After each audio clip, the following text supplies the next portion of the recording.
Bienvenue dans Bien avec soi, le podcast créé pour te permettre de faire la lumière sur tes zones d'ombre et donc de connaître, accepter, embrasser qui tu es dans ton entièreté. Ce voyage en toi que je te propose est la promesse de vivre une plénitude émotionnelle ineffable et la liberté absolue d'être qui tu es.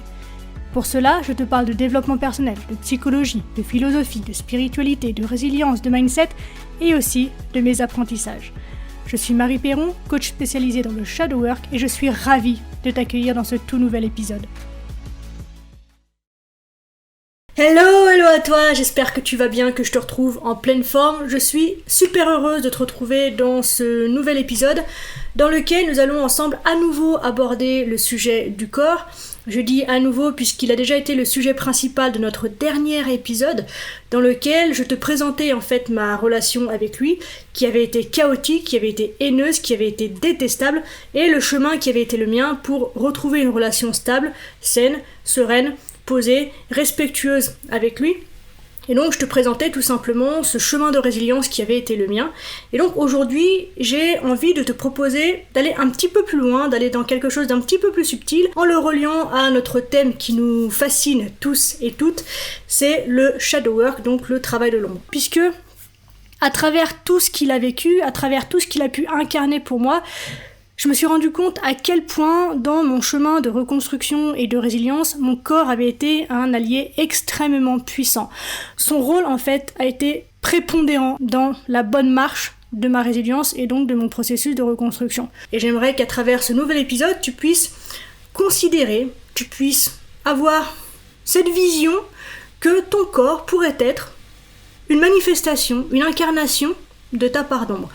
Il y a mille et une façons d'aborder le rapport au corps, il y a mille et une façons d'aborder la résilience de notre relation avec notre corps, mais puisque je suis spécialisée dans le shadow work et que c'est vraiment un sujet que je trouve super intéressant, c'est l'angle de vue que j'ai envie de te proposer aujourd'hui.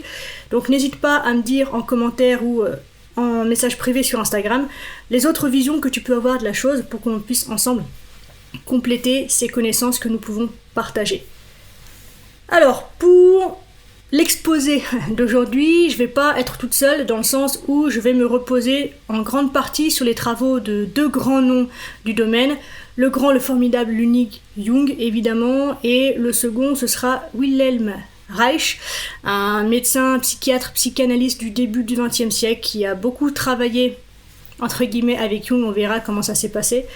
Et voilà, je vais vous présenter en fait chacun les travaux qu'ils ont pu développer autour de ce sujet-là, et puis je rajouterai ma petite goutte à moi personnelle au milieu, et j'espère que l'ensemble sera satisfaisant pour toi. Donc écoute, maintenant que les présentations sont faites, on y va ? C'est parti mon kiki, accroche ta ceinture, prends de quoi boire, de quoi noter, mets-toi bien, et on décolle dans quelques secondes. 3, 2, 1, c'est parti. Alors avant toute chose et pour bien commencer, petit rappel pour les personnes qui me découvriraient au travers de cet épisode. Tout d'abord, bienvenue à vous, je suis très heureux de vous accueillir ici. N'hésitez pas à vous abonner, à partager et à faire tout ce qu'il faut pour que cet épisode soit disponible au plus grand nombre. Petit rappel donc pour ceux qui me découvriraient en fait à travers cet épisode de ce qu'est l'ombre de manière très très simple. À proprement parler, l'ombre, c'est la partie refoulée de l'ego et représente ce que nous sommes incapables de reconnaître en nous-mêmes. Et donc, ça c'est l'ombre, très simplement décrite. Et donc, pour faire le lien avec le corps, ce corps que nous cachons sous des vêtements exprime souvent de manière flagrante en fait ce que nous nions consciemment. Dans l'image en fait que nous présentons aux autres, au monde, aux personnes qui nous entourent, nous ne voulons souvent pas montrer notre colère, on ne veut pas montrer notre anxiété, on ne veut pas montrer notre tristesse, on ne veut pas montrer notre constriction, on ne veut pas montrer peut-être notre état déprimé ou dépressif, ou le besoin qui n'est pas nourri et qui nous bouffe l'intérieur des entrailles actuellement. En fait, si on est un petit peu attentif à la façon dont on s'habille, dont on choisit de s'habiller, la façon dont on choisit les vêtements que l'on va revêtir, eh bien, on se rend compte qu'en fait, ils veulent dire quelque chose. Ils sont censés montrer quelque chose de nous qui, une fois encore, fait bien et qui nous permet de rentrer dans les clous et qui nous permet de nourrir au maximum ce sentiment d'être accueillis dans un groupe d'appartenance qui a de l'importance pour nous. Et en fait, dès 1912, Jung écrivait « Il faut admettre que l'insistance chrétienne sur l'esprit conduit inévitablement à une dépréciation insupportable du côté physique de l'homme et produit ainsi une sorte de caricature optimiste de la nature humaine. » Et un peu plus tard, en 1935, Jung donna une conférence en Angleterre sur ses théories générales et, en passant, indiqua comment le corps pouvait se présenter comme notre ombre. Voici ce qu'il explique en gros. Nous n'aimons pas regarder le côté obscur de nous-mêmes. Par conséquent, il y a beaucoup de gens dans notre société civilisée qui ont complètement perdu leur ombre, ont perdu la troisième dimension et avec elle, ils ont généralement perdu le corps. Le corps est un ami des plus douteux, car il produit des choses que nous n'aimons pas. Il y a trop de choses dans la personnification de cette ombre de l'ego. Parfois, il forme le squelette dans le placard, et tout le monde veut naturellement se débarrasser d'une telle chose. Donc en effet, le corps est l'ombre dans la mesure où il contient l'histoire tragique de la façon dont le jaillissement spontané de l'énergie vitale est assassiné et rejeté de 100 et 1001 manières jusqu'à ce que le corps devienne une forme d'objet mort quelque part. C'est la résultante en fait de la victoire d'une vie trop rationalisée, qui est favorisée au détriment de la vitalité plus primitive et naturelle. Et pour celles et ceux qui sont capables de lire le corps, il détient justement l'enregistrement de notre côté rejeté, révélant ce que nous n'osons pas dire, exprimant nos peurs actuelles et passées. Le corps en tant qu'ombre, donc, est principalement le corps en tant que personnage. Le corps en tant qu'énergie liée qui est non reconnue et inexploitée, non reconnue et indisponible. Par exemple, bien que Jung soit ou fût un homme dynamique, grand et physique, il parlait très très peu du corps. Lorsqu'il a construit sa tour d'isolement à Bollingen, il est retourné à une vie plus primitive, plus sauvage, pompant sa propre eau au puits et coupant son propre bois. Et donc son physique, sa spontanéité et son charme indiquaient un certain confort et un sentiment de bien-être dans son corps. Un certain nombre de ses déclarations d'ailleurs incidentes montrent une attitude envers le corps qui était en harmonie avec les idées de Wilhelm Reich, mais peut-être plus détachée, un peu plus métaphorique peut-être. Reich, donc, un médecin, psychiatre, psychanalyste de la même époque, qui nous vient de l'Autriche-Hongrie, donc je crois que c'est l'actuelle Ukraine, si je dis pas trop d'âneries. Reich, c'est l'homme qui nous a appris à observer et à travailler avec le corps. Il était direct et concret. Il considérait en fait l'esprit et le corps comme fonctionnellement identiques. Et Reich a travaillé donc avec la psyché comme une expression corporelle et a fourni une alternative brillante et un antidote aux psychanalystes analytiques sophistiqués de Vienne qui, au moins au début, n'étaient pas conscients du pouvoir de l'expression corporelle en psychanalyse. La nature de Reich était plutôt intense, quelque peu rigide, sans grande tolérance pour le jeu de l'esprit métaphysique et littéraire. C'était un scientifique bien borné, bien ancré dans ce qu'il pouvait voir, avec une prédisposition impatiente en fait à rejeter tout le reste comme entre guillemets mystique. Une étiquette d'ailleurs qu'il a très très vite collée sur le front de Jung lorsqu'il est entré dans le cercle proche de Freud au début des années 1920. Et plus tard, dans l'ouvrage Ether, God and Devil de 1949, Reich a écrit la chose suivante. L'identité fonctionnelle comme principe de recherche du fonctionnalisme ergonomique ne s'explique nulle part aussi brillamment que dans l'unité du psychisme et du soma, donc le corps, la matière, de l'émotion et de l'excitation, de la sensation et du stimulus. Cette unité ou identité comme principe de base de la vie exclut une fois pour toutes tout transcendantalisme, voire autonomie des émotions. Jung, d'autre part, a été influencé par Kant, dont la théorie de la connaissance a gardé Jung philosophiquement orienté principalement vers une étude de la psyché en tant que scientifique, à un empiriste, sans conclure qu'il tenait entre ses mains la réalité. Et à son tour, dans l'essai sur la nature de la psyché, Jung écrit la chose suivante. Puisque psyché et matière sont contenus dans un seul et même monde, et de plus sont en contact permanent l'une avec l'autre et reposent finalement sur des facteurs irreprésentables et transcendantaux, il est non seulement possible, mais assez probable même, que psyché et matière soient deux aspects différents d'une seule et même chose. Et donc, bien qu'il existe des accords surprenants et fréquents entre eux, donc entre Reich et Jung, les deux ont abordé leur travail de manière radicalement différente, et c'est ce qui fait l'intérêt en fait pour moi de vous les présenter aujourd'hui, parce qu'on va avoir une vision vraiment globale de cette considération du corps comme l'ombre, et vous allez voir que vous allez pouvoir vous-même vous faire votre propre idée de la question. Donc avec de telles différences troublantes en fait de style et de disposition devant nous, le rapprochement de ces deux systèmes, donc de celui de Reich et de celui de Jung, est un exercice plutôt inattendu donc et impressionnant.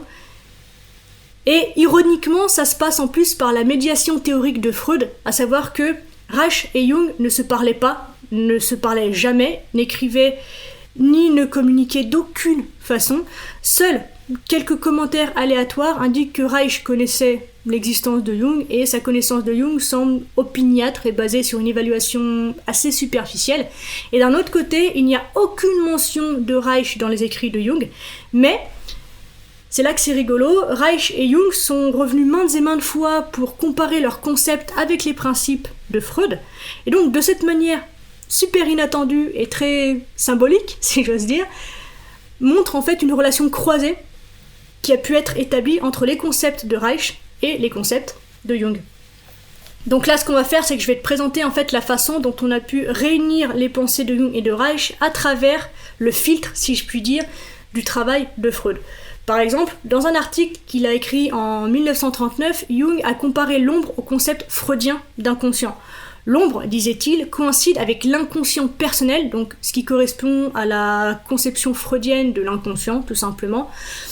Et de son côté, Reich a écrit en août 1942 dans la préface d'un manuel de psychologie du fascisme qu'il voyait ce qu'il appelait lui la couche secondaire comme justement correspondant à l'inconscient également de Freud.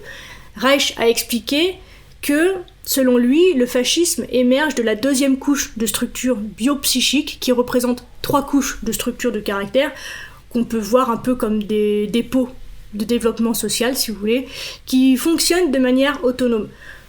Pour lui, par exemple, la couche superficielle de l'homme moyen est réservée, polie, compatissante, responsable, consciencieuse, alors que la couche superficielle de la coopération sociale n'est pas en contact avec le noyau biologique profond de l'individualité. Il est donc porté par une deuxième couche de caractère intermédiaire, constituée exclusivement, selon lui, de pulsions cruelles, sadiques, lascives, rapaces et envieuses, bref, tout ce qu'il faut pour que ce soit pas beau à les regarder. Et pour lui, en fait, cette deuxième couche superficielle représente l'inconscient freudien, ou tout ce qui est refoulé. Et donc, puisque l'ombre de Jung et la couche secondaire de Reich correspondent toutes deux à l'inconscient de Freud, on peut admettre au moins une correspondance approximative entre elles.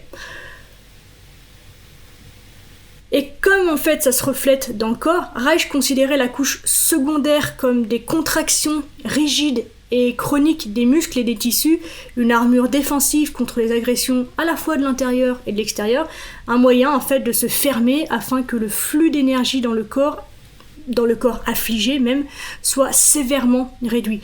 Reich a travaillé directement sur la couche blindée du corps, libérant ainsi en fait le matériau refoulé. Le corps comme ombre renvoie donc à l'aspect cuirassé du corps, selon Reich.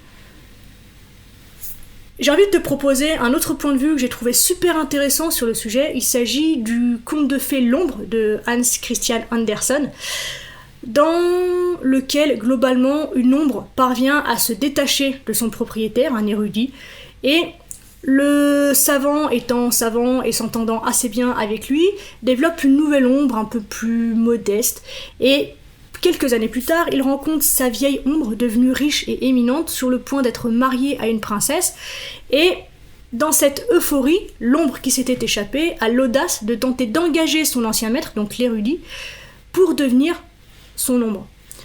Donc l'érudit tente d'exposer son ombre à la lumière, mais l'ombre intelligente le fait emprisonner, convainquant sa fiancée que son ombre, donc l'érudit, est devenue folle, Et de cette façon, eh bien, il est capable d'éliminer l'homme qui met en danger son amour. Et donc, le conte de fées nous raconte comment les aspects sombres et rejetés de l'ego, et encore une fois, dans sombre et rejeté, il ne faut pas entendre mal et vilain, il ne faut pas entendre le diable là-dedans, il s'agit simplement de ce qui n'est pas éclairé, donc ce qui est sombre par définition, en fait. Et donc, ce conte de fées nous montre comment les aspects sombres et rejetés de l'ego peuvent fusionner d'une manière imprévue et extrêmement puissante et finir par se matérialiser si puissamment justement qu'il domine et inverse la relation maître-serviteur quelque part, une histoire qui en fait démontre ce que Reich aurait considéré comme justement le développement de ce fameux personnage blindé. Donc au sens le plus strict, le corps en tant qu'ombre représente donc le corps en tant qu'armure exprimant ce qui est refoulé par le moi. On pourrait également deviner que le concept de personnage de Jung correspond à ce que Reich appelait la première couche, puisque sur la couche superficielle de sa personnalité, et pour reprendre la citation que je t'ai donnée quelques secondes avant, l'homme moyen donc est réservé, poli, compatissant, responsable, consciencieux, et de son côté, Jung écrivait que la persona est un système compliqué de relations entre la conscience individuelle et la société, à juste titre, une sorte de masque conçu d'une part pour faire une impression définitive sur les autres et d'autre part pour dissimuler la vraie nature de l'individu. Donc bien que la personnalité, donc personnalité, masque, persona, ego, tout ça ici ça veut dire la même chose, ok, on se prend pas la tête sur le vocabulaire. Donc bien que la personnalité de Jung fonctionne de manière probablement plus complexe que la première couche de Reich, il existe une correspondance raisonnable entre les deux systèmes. Jung, de son côté, considérait le personnage, la persona, l'ego, le moi, comme faisant partie d'un équilibre entre le conscient et l'inconscient, une séquence de compensation. Plus un homme, selon lui, joue l'homme fort pour le monde, plus intérieurement il est compensé par la faiblesse féminine. Moins il est conscient du féminin en lui, plus un homme est susceptible de projeter une figure d'anima primitive sur le monde, ou d'être sujet à des crises, à des sautes d'humeur, à des paranoïas, à des hystéries ou que sais-je. Et donc, si Reich avait tendance à rejeter la couche de surface comme sans conséquence, comme sans importance, Jung, lui, s'est vraiment occupé de l'interaction vitale entre notre masque et notre vie intérieure. Pour Reich, le moyen d'atteindre la couche centrale de l'homme était donc de défier la couche d'ombre secondaire, la résistance étant pour Reich devenue une sorte de drapeau marquant la zone de blindage et marquant aussi le chemin vers le cœur de l'homme. Il disait que dans ce noyau, dans des conditions sociales favorables, l'homme est un animal essentiellement honnête, industrieux, coopératif, aimant et, s'il est motivé, haïssant rationnellement.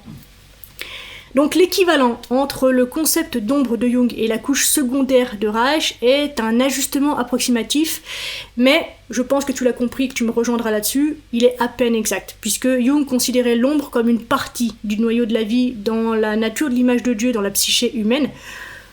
Le côté obscur nous offre une entrée puissante selon lui dans la vie niée de l'homme. Mais pour Reich, de son côté, le mal est un mécanisme chronique qui nie la vie énergétique et est un obstacle au noyau spontané et biologique de l'homme. Le diable n'atteint jamais le niveau central, mais est la personnification de la couche secondaire restreinte.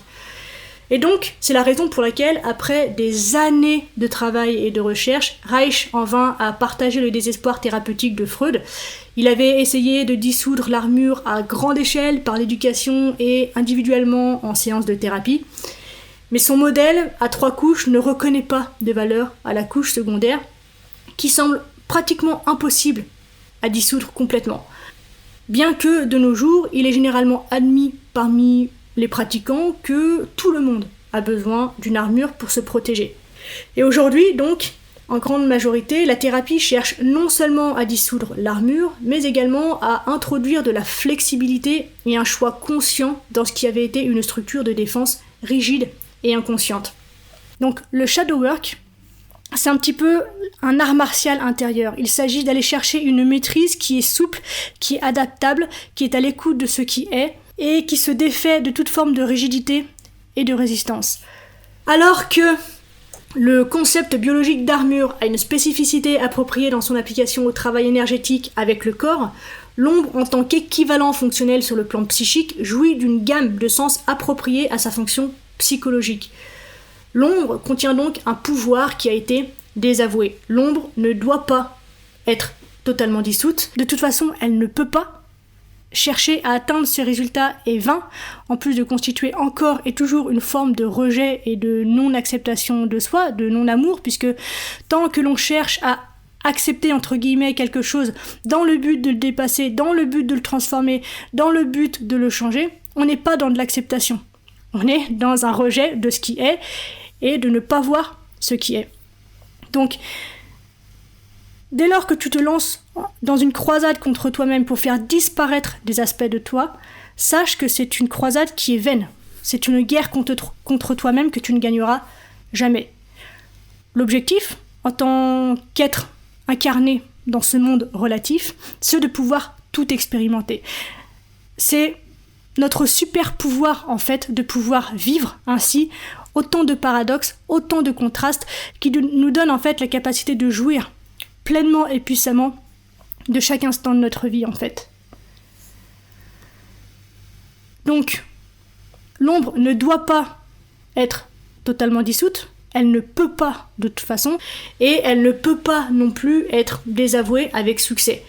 L'ombre doit être liée et intégrée, même si je crois, c'est ma croyance en tout cas pour l'instant aujourd'hui, qu'il y aura toujours un noyau profond d'ombre qui ne sera jamais apprivoisé, qui continuera de nous échapper, qui continuera de nous être inconnu et qui continuera malgré tout d'agir avec notre quotidien et notre monde extérieur.